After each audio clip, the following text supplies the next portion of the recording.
Le champion du monde d'échecs vient d'être battu en combat très singulier par une machine. Il était certain pourtant d'en venir à bout.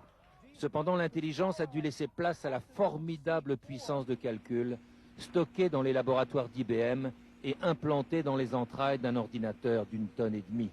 Il s'est incliné et ça n'est pas dans ses habitudes. Il conteste à présent l'impartialité du match. Pour lui, les dés ont pu être pipés. Je pense qu'il est temps pour Deep Blue de jouer aux vrais échecs. Et je peux vous promettre à vous tous que si Deep Blue joue à la régulière, je vous le garantis, je le réduis en pièces. Voilà une archive que l'on regarde toujours avec la plus grande émotion. Kasparov dénonce les conditions de la partie et notamment une possible intervention humaine dans l'équipe d'IBM, ce qui donc invalide l'idée qu'il a été battu par une machine. En effet, IBM a demandé à des grands maîtres de programmer Deep Blue. Deep Blue n'est pas capable d'apprendre toute seule.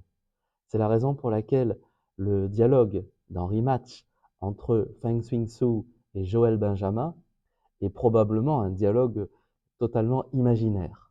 En effet, comment faire passer un test de Turing à une machine qui n'est pas capable d'apprendre et donc de dialoguer avec des humains ou une autre machine? Le test de Turing n'a donc pas d'intérêt ici. Mais en réalité, ce match de 1997 s'est transfiguré en un combat entre l'homme et l'intelligence artificielle.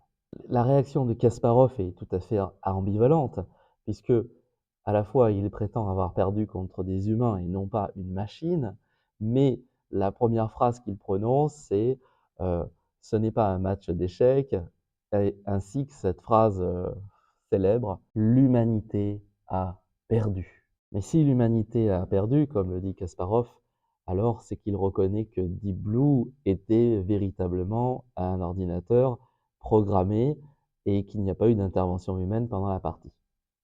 Malheureusement, nous n'avons pour connaître cette question que les témoignages des ingénieurs d'IBM, donc notamment celui de Feng Xingsu, mais aussi d'un certain Campbell, qui était un membre de l'équipe qui a développé Deep Blue. Et donc, nous n'avons que des témoignages qui vont toujours dans le même sens parce qu'en réalité, ils ont la même origine.